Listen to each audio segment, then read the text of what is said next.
This is Adam King from Aliens Don't Ring Doorbells, and you're listening to Madness to Creation. Go ahead, say it. Welcome to the 41st episode of the Madness to Creation podcast, where self-care and music merge. This is Maddie. How are you?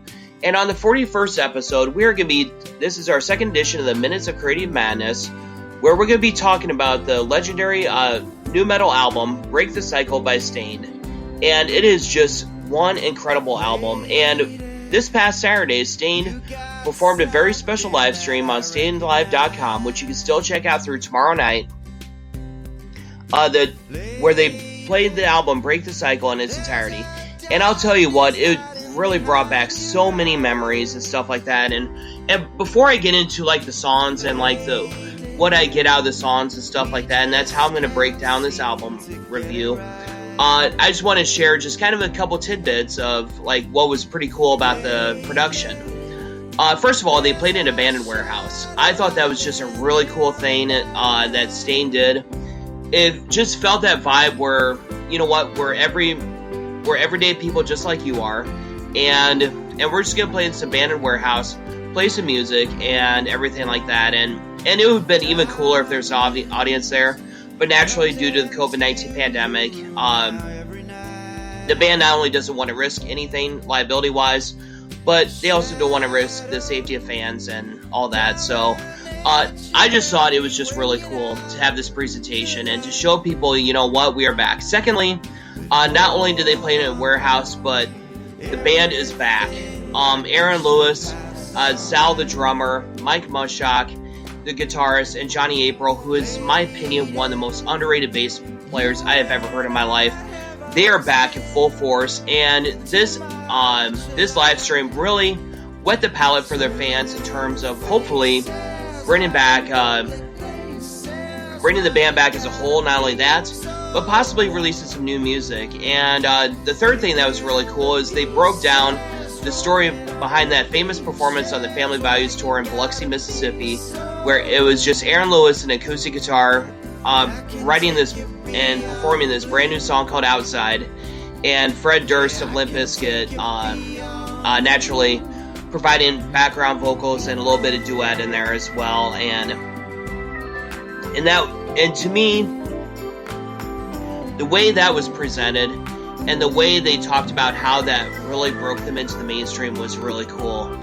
And what I didn't know at the time was Aaron Lewis brought up a really cool story about how he was scrambling to write lyrics for that song because they were preparing for that big performance that night in Biloxi. And I just thought that really, I don't know if it was improv, I don't know if it was just the all-around talent that man has, but it came off really genuine, it came off really authentic, and it just came off passionate and highly emotive as well. So kudos to Aaron Lewis of STAIND for that. And lastly, they just brought some cool stories on how the band came together, and also how they performed at the waterfront, and I want to say Springfield, Massachusetts. That's where the band got together, and just how they remember like having to play a few covers, you know, if they wanted people at the show. Otherwise, they'd just be playing in front of the bartender and the waitress at the waterfront, and it just seemed like it wasn't necessarily overnight, but then they started, you know, getting the ball rolling with Tormented and with their amazing platinum album Dysfunction,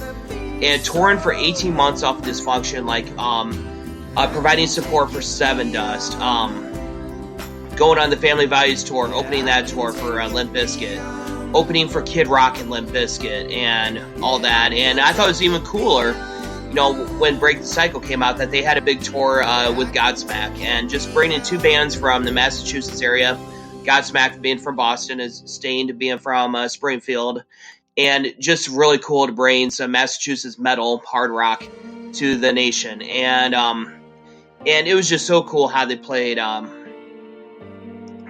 throughout. And for the first cut I want to get into is Open Your Eyes. This song really hits home, listening to it as a 39-year-old. Just basically, I interpret it completely differently from when I first listened to this song as a 19-year-old 20 years ago. And the song is just really resonating with today's current times.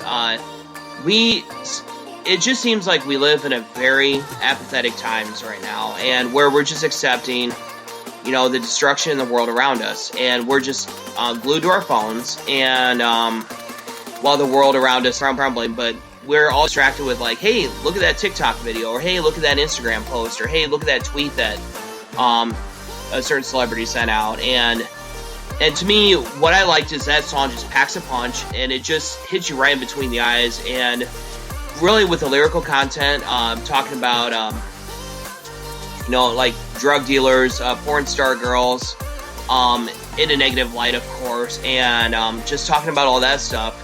It really opened up to, it really set the tone for how the album is going to be, and like After Pressure, which talk about crumbling under the pressure of society, they get into their first hit song, not the first hit song off the album, mind you, but it was probably their third single. I want to say they had several singles off this album.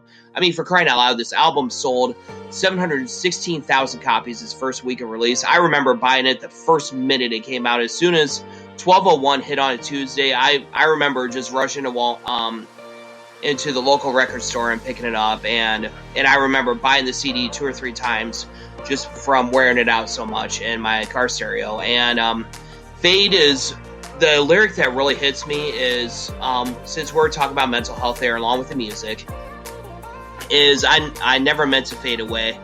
And sometimes I feel like that when I tend to disassociate myself with my loved ones, when I disassociate myself with the people that are really there to care about me. And it's just, it's one of those things, like, I don't mean to.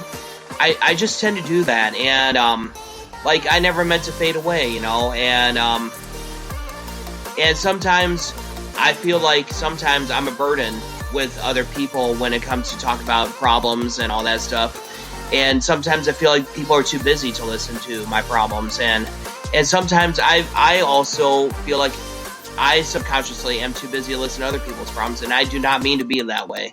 And that's why, you guys, it is so important that we sit down, shut our phones off, or put our phones off the side, shut our laptops down, and just listen to the person that needs someone to talk to.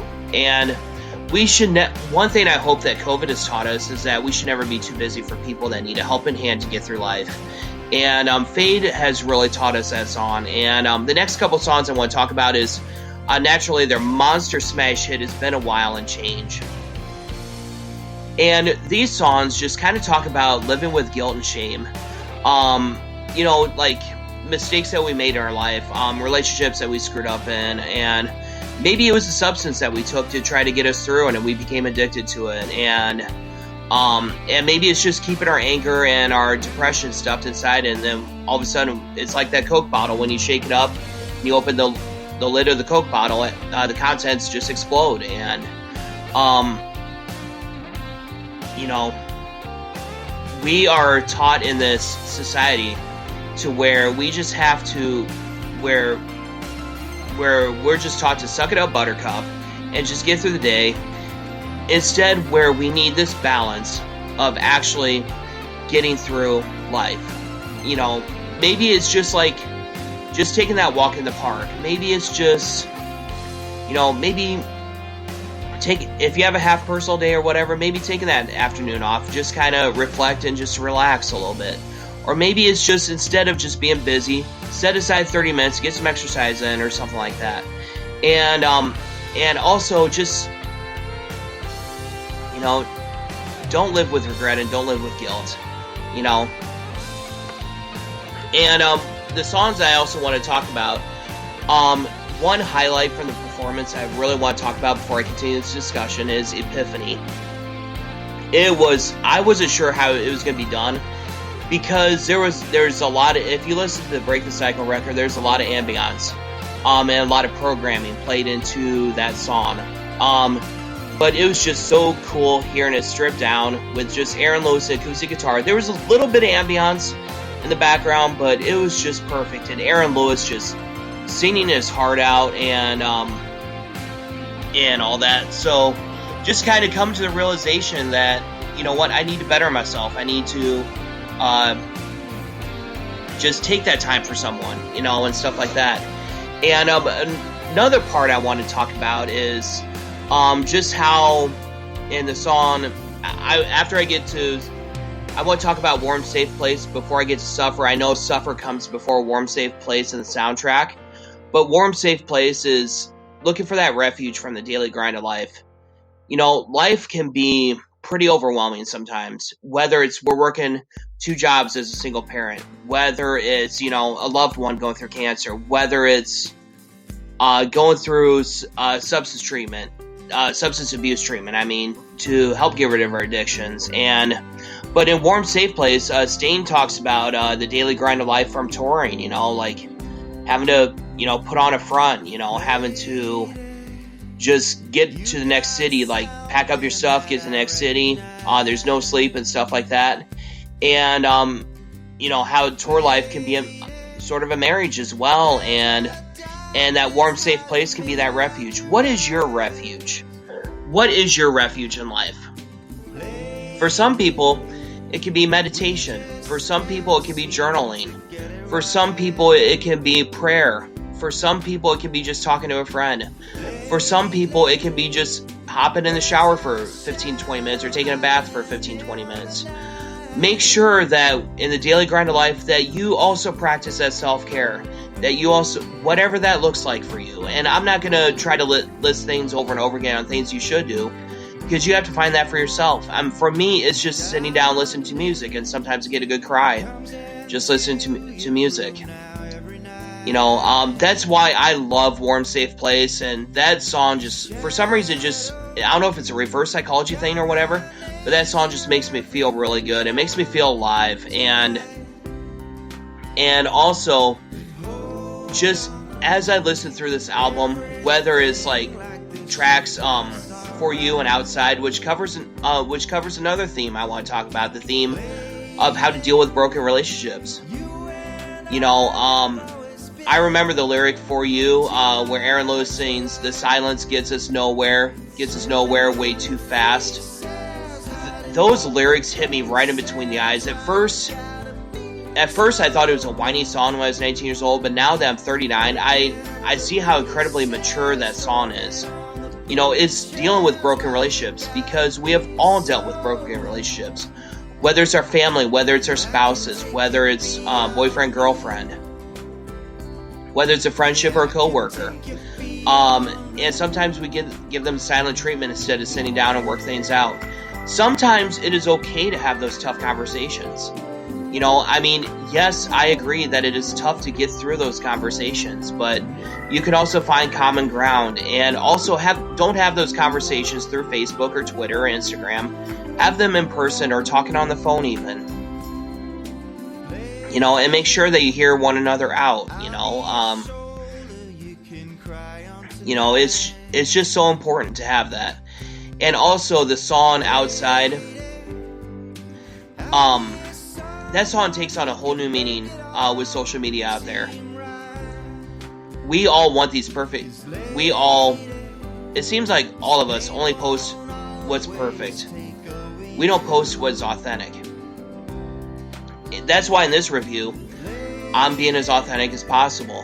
You know, because I want you as a listener to get something out of this. This song Outside, which has got me through so much in my ages 19 through 21. I just want people to be real. I don't put on a front. You know, nobody likes it when people put on a front. And that's all I want out of people at the end of the day, is just who you are as a person. Chances are, if you're yourself, I'll find a way to love you as a person. That's just how I am. And lastly, I want to talk about the song Waste. Waste is such a heavy song. It's just anger over losing. To me, I take the song as being angry over losing someone to suicide. Now, sometimes we have that guilt, you know, and stuff like that. And, you know, it just talks about the different emotions behind that song. And in conclusion, the Break the Cycle is not only a heavy record from like a musicianship standpoint, but the lyrical content is absolutely heavy. Aaron Lewis absolutely delivers it from a vocal and lyrical standpoint. Mike Mushok tells the story with his guitars, and Johnny, April, and Sal or it was John at the time on drums during the creation of this record, really brings it in the rhythm section. And that's something that I've always appreciated about STAIND, is just how tight they sound, and all the stop starts and the seamless transitions that they have in their music. And if you watch the live stream, you're going to get so much out of it. You're going to learn more about the band. Naturally, it's going to have the typical things where it talks about how the band gets started, how they discover music and all that stuff, but also tells some pretty cool stories, like about how they got their start at the waterfront in Springfield, and their gigs off of Dysfunction and all that stuff, and how the Family Values tour that Limp Bizkit headlined broke them into the forefront. That's how, I don't know if that's how Fred Durst discovered them. I'm not sure all that story, but you know, you can credit Limp Bizkit and Fred Durst for putting STAIND on the map. And the thing is with STAIND, the last little nugget that I loved was where Aaron Lewis talked about his less than 1% tattoo. He took what small chance of, him and the band took what small chance of that they had to make it. Especially when Break the Cycle was recorded by Michael Jackson's producer, and they made the most of that chance. The album sold millions of copies. They got to go on incredible tours with Godsmack and so on and so forth. And it was just incredible listening to that story. And that's just kind of the wrap-up that I have from this record. It is just an incredible listen. The live stream really whets the palate of whether or not there's going to be more music with STAIND out there. And who can forget the hits that STAIND had on this record with It's Been a While, Fade, Outside, and For You, and Epiphany. They had 5 singles that really carried this record, and I would be okay with them just touring and just playing this record in its entirety. That's how good this record is. It just brings back so many memories, and not only brings back those memories I had back in the day, but I can listen to these songs 20 years later and develop a further appreciation for these songs. And to me, that's what makes a timeless record. So I really want to encourage you to go to stainedalive.com and pick up the live stream. Buy the ticket, pick up the live stream, because here's the deal, you guys. The music industry has lost over $1 billion because of the COVID-19 pandemic. And the least we can do is pick up a live stream ticket. Or if you don't want to pick up a ticket, pick up a poster, pick up a t-shirt, something for STAIND. On that note, you guys, check us out on the Madness of Creation podcast on YouTube, SoundCloud, Spreaker, Spotify, iHeartRadio, Geo7, Google Podcasts, Podchaser, and Podcast Addict. And also check us out at madnessofcreation.com. And I will love you forever for it. And please give us a follow on any of those platforms. It helps with the algorithms and stuff like that. And I will be announcing a Patreon coming up as well, because it costs money, and the Patreon I plan on is a completely innovative way to bring what I want to you guys. On that note, I look forward to some feedback. So send us a rating, and I love you guys, and I'll be forever grateful for your feedback. It means so much to me with the feedback that I've been receiving. Thank you so much, guys. Peace out.